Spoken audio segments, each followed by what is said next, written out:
Olá, bom dia. Bom dia, quinta-feira, 6 de fevereiro, e você vai ver.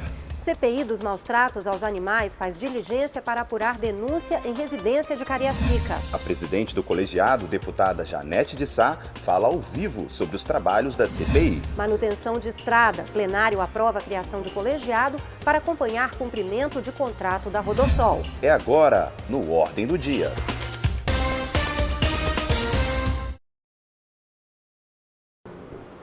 Uma denúncia recebida pela CPI que apura maus tratos aos animais levou a Comissão Parlamentar de Inquérito a realizar uma diligência em Cariacica. No local foram encontrados 7 cachorros das raças Chihuahua e Maltês. E a preocupação, Karina, era sobre as condições em que os animais eram mantidos. Confira como foi a ação. Diligência realizada pela equipe da CPI que apura maus tratos aos animais no bairro Campo Grande, em Cariacica, encontrou em uma residência que tem em anexo um estacionamento 7 cachorros das raças Chihuahua e Maltês.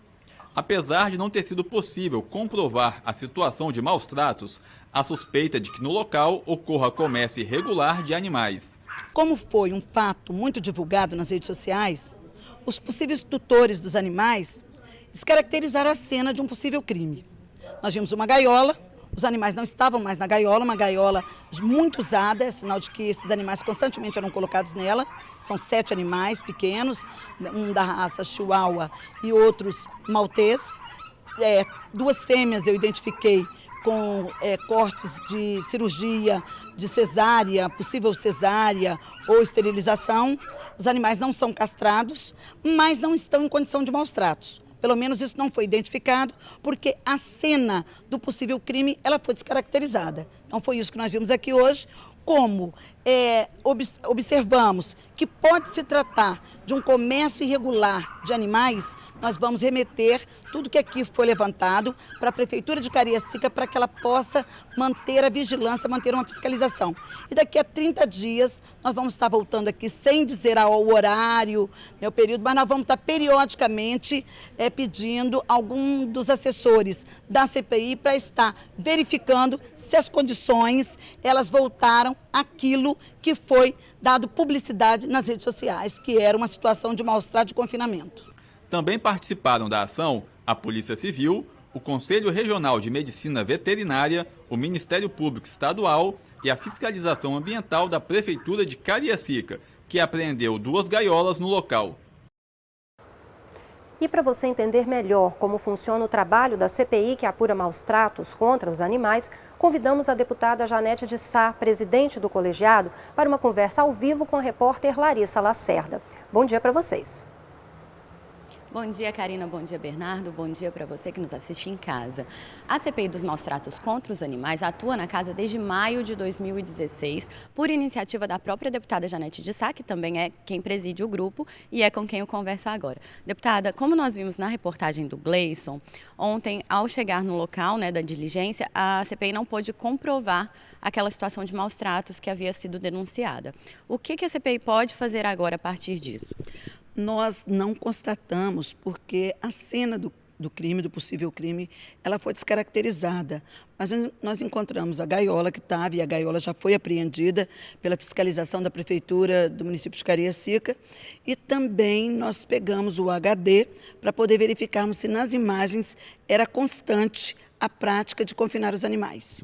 E nesses 4 anos de CPI, a CPI já investigou diversas denúncias, né? O que caracteriza o maus tratos contra os animais e o que a sociedade pode fazer ao constatar um caso desses? O que caracteriza é o animal privado de água, privado de alimento, exposto ao sol, à chuva, ao frio, ao excesso de calor, acorrentado em corrente curta, onde ele não tem condição de se livrar de alguma situação que ele possa estar exposto, abandono, atropelamento sem socorro, tem uma série de questões que podem estar caracterizando. Muitas vezes o animal até está dentro de casa, está bem cuidado, mas ele é privado de passeio, ele é privado de sair. Então tem uma série de situações que são analisadas na hora, mas tem aquelas clássicas que o Conselho Regional de Medicina Veterinária prevê, que são as que eu falei. O que pode ser feito? Ao detectar que o animal está em maus tratos, porque às vezes o animal apanha, tem também isso. O animal pode ser estuprado, que está em maus tratos.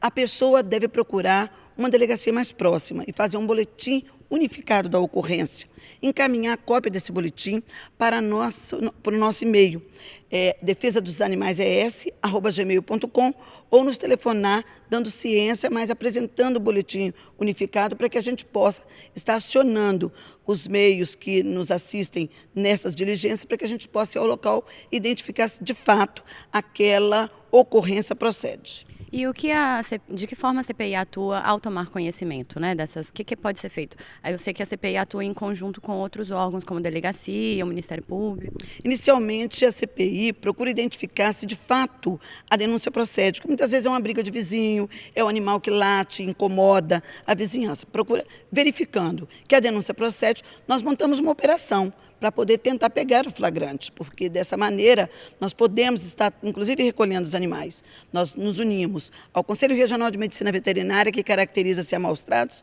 a Delegacia do Meio Ambiente, que vai junto conosco dando a proteção policial, a OAB também vai junto, o Ministério Público e protetores dos animais junto com a CPI, para que a gente possa estar em loco verificando se de fato aquela ocorrência ela procede, se aquela denúncia procede, e aí tomamos as providências necessárias no local, como apreensão, como foi feito ontem, como recolhimento dos animais, e em seguida que recolhemos, nós encaminhamos ele para uma avaliação da saúde do animal, junto ao Conselho Regional de Medicina Veterinária e os veterinários que nos auxiliam, e em seguida mandamos para lares temporários para que o animal seja recuperado e tenha uma adoção responsável. Ok, deputada, muito obrigada por todas as informações e obrigada por participar aqui do Ordem do Dia com a gente. Eu que agradeço.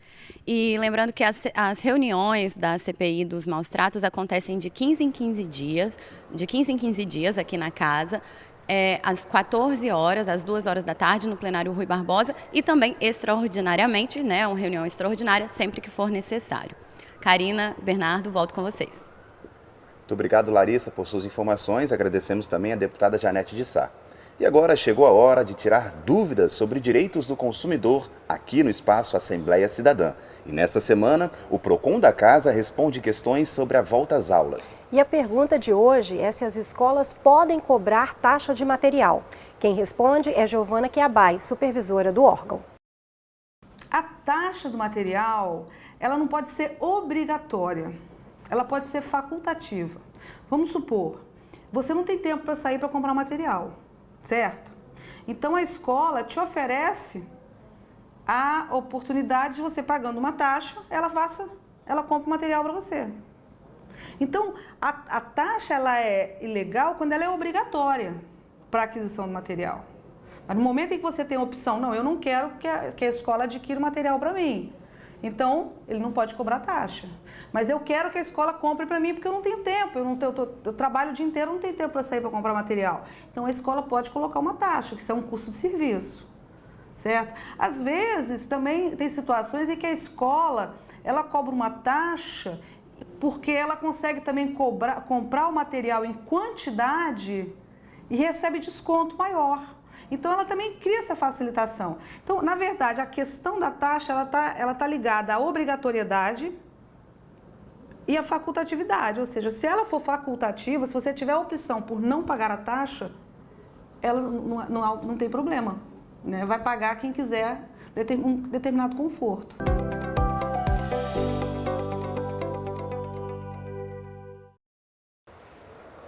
8h39 e o Ordem do Dia faz uma pausa para um rápido intervalo. No próximo bloco você vai saber detalhes sobre o projeto de lei que destina recursos para atendimento emergencial em casos de calamidade pública. Voltamos já.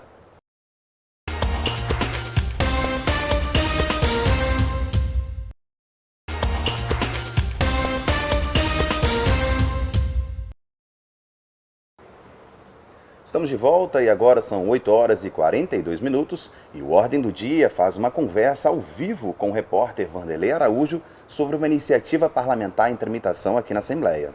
A proposta do deputado Dr. Hércules é remanejar recursos estaduais para atendimentos em situações de calamidade pública. Explica isso melhor, Vanderlei.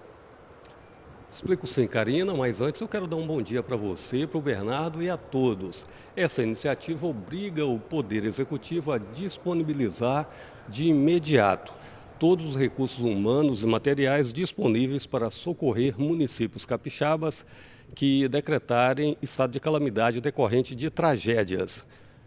Na justificativa, o deputado afirma que as enchentes no sul do estado, que atingiram vários municípios, demonstram a importância de iniciativas como essa lei que ele está propondo.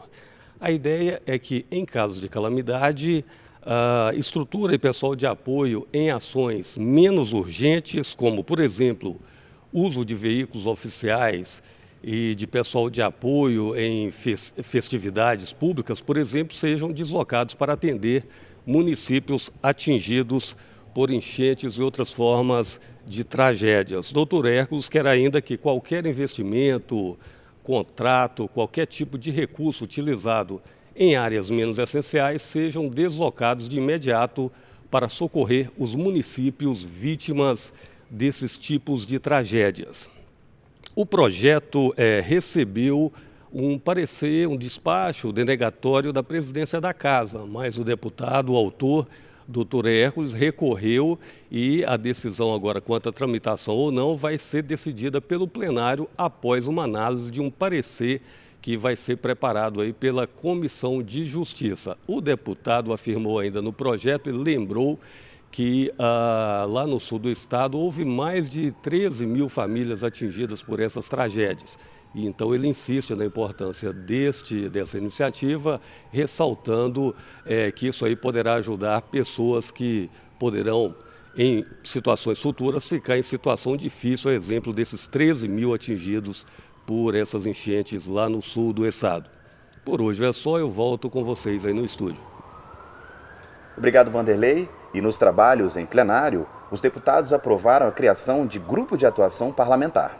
Entre os novos colegiados, tem uma comissão especial para acompanhar o cumprimento do contrato de serviços da concessionária Rodossol. Também foi criada uma frente parlamentar que vai atuar na defesa da cadeia produtiva da reciclagem. E a repórter Patrícia Bravin acompanhou a sessão e conta pra gente mais detalhes. Na sessão desta quarta-feira, o plenário aprovou a criação da Frente Parlamentar em defesa da cadeia produtiva da reciclagem. A iniciativa é do deputado Dari Pagung e foi criada também uma comissão especial, proposta pelo deputado Carlos Von, para acompanhamento dos serviços prestados e cumprimento das obrigações contratuais pela concessionária Rodossol. O contrato vence agora em 2023 e a gente já quer começar a analisar mais a fundo, né, chamando as pessoas que participaram desde o início, né, desde lá do governo do Max Mauro, passando pelo governo Vitor Boas, para a gente entender exatamente tudo que funciona, como é que foi feito esse contrato e para a gente poder também fiscalizar, né? É um pedágio que a gente considera caro, de R$ 9,00, principalmente a parte de Guarapari. Aqui da ponte é um valor menor. E só para você ter ideia, em 2012, o pedágio aqui da ponte era de R$ 1,80 e o pedágio de Guarapari era de R$ 6,80. Hoje, o pedágio da ponte reduziu e o de Guarapari foi para R$ 9,00. Então, a gente está querendo buscar um equilíbrio também nesses dois pedágios. E também nesta quarta, representantes do Sindicato dos Trabalhadores Rodoviários estiveram na Assembleia e se manifestaram nas galerias pela aprovação do projeto do deputado Vandinho Leite, que proíbe que motoristas do transporte coletivo público exerçam a função acumulada de cobrador de passagens e de condutor. O projeto tramita em regime de urgência e a Comissão de Justiça renovou o pedido de prazo para relatoria. Que a gente somos motoristas, somos diretor do sindicato, mas nós estamos atuando, somos motoristas também e sabemos da dificuldade que temos hoje aí no trânsito. Hoje a gente está com uma insegurança muito grande e hoje você trabalhando com o carro cheio de pessoas que você não tem como alguém te auxiliar lá atrás, fica difícil. Como semana passada aconteceu de um passageiro passar mal, o motorista só foi ficar sabendo depois de 3 pontos antes. Então, assim, e a falta de ajudar, visualizar, olhar, né, igual porta, às vezes o motorista não tem acesso às portas, vai lá, tranca, prende um passageiro e aí o motorista ainda é penalizado por isso. Agora é hora de dar um giro pelas redes sociais e também pelo site da Assembleia. E Stephanie Dus conta pra gente quais são os destaques das nossas mídias. Oi, Bernardo. Vamos direto aos destaques do site. Os rodoviários pediram apoio aos deputados. A categoria é contra a extinção da função de cobrador de ônibus. No site você encontra o posicionamento do diretor do órgão, Kleber Lima, que usou a tribuna durante a sessão ordinária de ontem. Aproveitando o tema, o site traz em destaque também uma matéria sobre o projeto de lei de autoria do deputado Carlos Von. O PL obriga a divulgação dos benefícios para jovens de baixa renda no serviço de transporte coletivo interestadual. Outra matéria de destaque foi a diligência que a CPI dos maus-tratos contra os animais fez ontem para conferir uma denúncia.